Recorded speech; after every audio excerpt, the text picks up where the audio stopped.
Hi, welcome back to the channel. Today we're going to be doing another video on the PSP, but this one is from Japan, so I'm excited to show you. So let's get into it.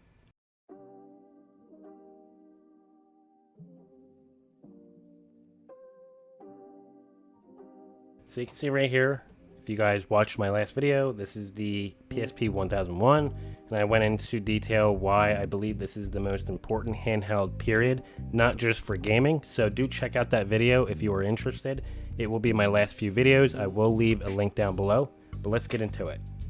This one is using 6.61 Pro C Infinity, and the other PSP is running custom firmware because I wanted to test out a different version.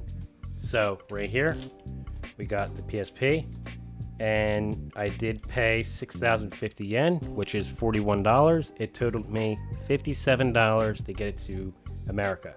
So my friend is based in Japan, and he's always teasing me about certain things at these shops he goes to. They have electronics and even instruments, but he's always showing me Sega Mega Drives, PlayStation, Xbox, Game Boy, like anything you can think of. And since maybe mid 2005 or 06, when I found out online about the white PSP, the champagne gold, and obviously the black one here, I instantly wanted the white one. And even at the time I thought it was the most popular one. People really wanted the white PSP, even people I knew. And sadly, we did not get the PSP in white in America until the 2000, which I didn't really like because it was a Star Wars package and it had Darth Vader's face on it. The PSP 1000 right here was released in 2004, where this one, the PSP 1001, was released in 2005. So internally, I think there are subtle differences besides the obvious with the screens. This one being supplied by Sharp, and this one being supplied by Samsung. This one is brighter, has better contrast. I don't know how the ghosting is on this one, but even though I do have custom firmware on both of them, you do gain a extra level of brightness when you do custom firmware. So even comparing them both, this one is still better than this one. But other than that, the thumbstick feels a little different. The actual plastic molding seems a little bit grippier as opposed to this one. I don't have a problem with this one, but it just feels a little bit more on the slipperier side. This one does have a screen protector on it, which I'm waiting for it to really bubble over so that I have to remove it. So I'm going to leave it. It has very little yellowing. A lot of the white PSP 1000s, the action buttons, the media buttons, and sometimes even the thumbstick cap, which is easy to replace, but they all yellow. Mine has a little bit of yellowing on the press button, on the battery compartment, on the media buttons, and I think that's about it. Maybe a little bit on the thumbstick, but I didn't really have to clean this PSP that much, so that's another thing. You know, when I get anything that's used especially, I sanitize and clean it as best as I can without, if I have to open it, then I do. This one was never opened, and there's no dings or dents. It did come with a 1 GB Memory Stick Pro Duo, which I only used to put the custom firmware on it, so I didn't have to mess with my other memory stick. And it did also come with the original charger. Yes, it is from Japan, but we do use the same outlet socket, so that's no problem. And the actual charger itself does meet our standards, so this will not blow a fuse in the PSP or even in the wall, causing any fires. I did upgrade the battery because this one didn't come with one, which I'm not concerned about because batteries are easy to get your hands on. And just to show you the original sticker, so the warranty sticker is still intact. PSP 1000. So we are running 6.60 ARC for CLPL. So I don't have 6.61, but it's good enough, and I have my system updated. And the reason why I did want this version of, ARC is for online capability. So I can go over to Wi-Fi on. And the buttons are going to be reversed, so X is circle, circle is X.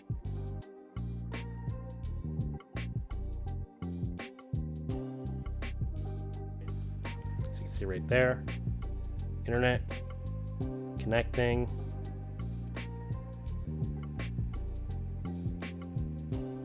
Now the setup I do have for this is a bit slower, so because my security setting is set differently than what the PSP natively could support, I had to use a different setting, so it does take a little bit longer to connect over.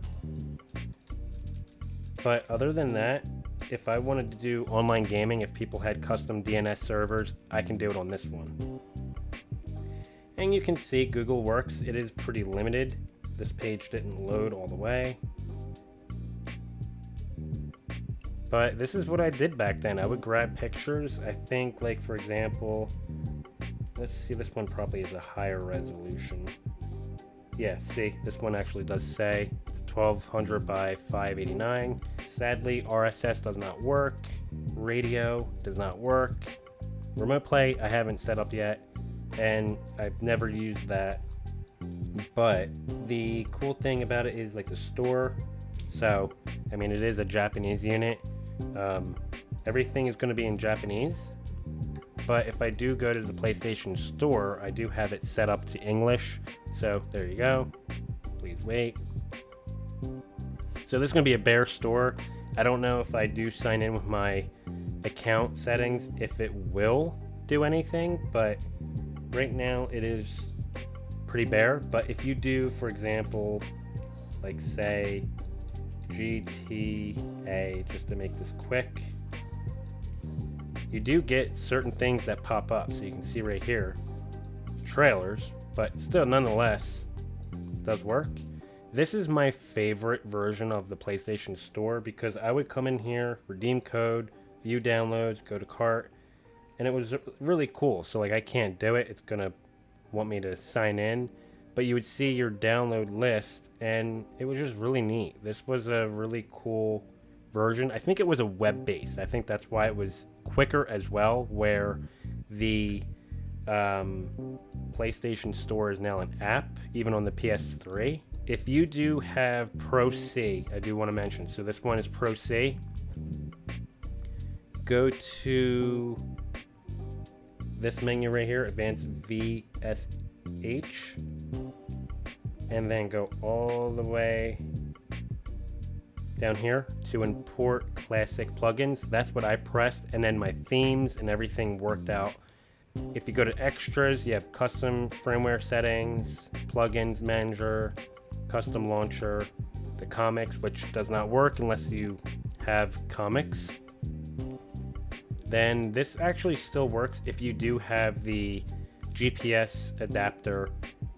Even though the maps are going to be 20 years out of date, it's local, so you don't use internet, which is pretty cool. But other than that, I usually just went in here and was fine-tuning things as I wanted. PSP itself is just like the PS2 and the PS3, really. It's closer to the PS3 when it comes to modding it. But let me get one more thing in to show you, and then we'll close out this video. So right here is the pair of headphones I really like.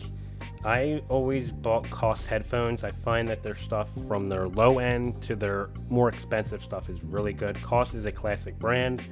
I like these because they're a classic side firing, like the 80s style headphones. But I did get myself a pair for mainly to match the white aesthetic. And that's right here. We got the white version. And I think these might be...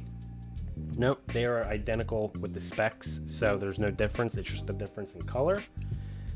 The way that they fit in your ears can be a little bit uncomfortable, but once you break them in and get accustomed to them, it sounds like my 7.1 stereo surround.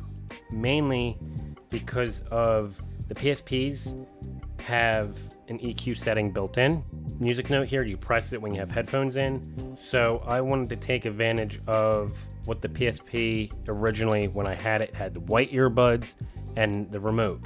Well, I have the remote right here, And Sony was on this thing back in the early mid 2000s where they would put all their controls on a, you could say nowadays, like a dongle, and it had a proprietary plug, just like how Apple does proprietary things. So the CD players, some of them that Sony made, this one is a DEJ011. This one doesn't have that, it just has a regular headphone jack.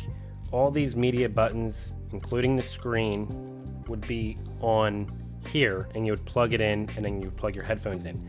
I think it was more so that this would be in like your bag or something, and you would just have this. It makes a lot of sense on the PSP, mainly because of the usability that you could, lock it. And if you were watching a movie or listening to music, you could just have this and even lock this if you wanted as well. And it is comfortable enough. The buttons are good. I like it. And here are the headphones, and they look really cool. This model does come in a retro style, so you can get a retro color. These do come in a lot of different colors, so you can see the gray band. It's not going to be silver, but if you saw this, you would say that this is a Sony product, you would think. The way they go on is these little slits back here go on like this. And if you, like I said, if you put this on your head and adjust them just right, they have the best sound stage, the best bass response that I've ever seen on a pair of headphones, even with my CD player. That's why I bought these for my CD player, because the CD player has EQ settings that I can take advantage of using these. And these get very loud. It's 104 dB. Yeah. So they get very loud, so you don't really need them to be extremely loud. But those that are unaware of the PSP's EQ setting, when you plug anything in, you'll see something pop up. You can see right there, off. It says unique. So if you press the music note, you can cycle through as you're listening and playing anything, and that's how you get your EQ setting. So one more thing I want to show you with the Japanese PSP, because it is region locked when it comes to the UMD drive until now because of software. So I'm not sure if Pro C needs a plugin or anything, but I have a disc right here. This is the sampler disc, and it's the US release. So when I put it in, the UMD drive does read it, but over here, mainly these two, there's media that's not showing. So what I did, went to custom firmware setting. That's why I really recommend people pick up the Arc 4 custom firmware as opposed to Pro C, because this one gives you more features built in. So like the web, the WPA for internet service, so you can connect to your network instead of having your security open and then vulnerable. If you do have movies and any media that's like music or movies on UMD, you just have to come down all the way to right here, UMD region, and you put it on America, pop the disc out,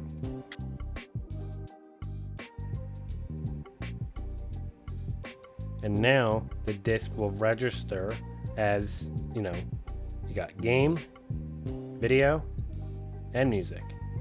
So that's a neat little feature, because if you just have a bare PSP and maybe you went to a different country, you bought a few of these, and you can't use the discs, well, now you can because of that one feature. Though, with that, leave your comments down below. Let's have a discussion, and I'll see you in the next one.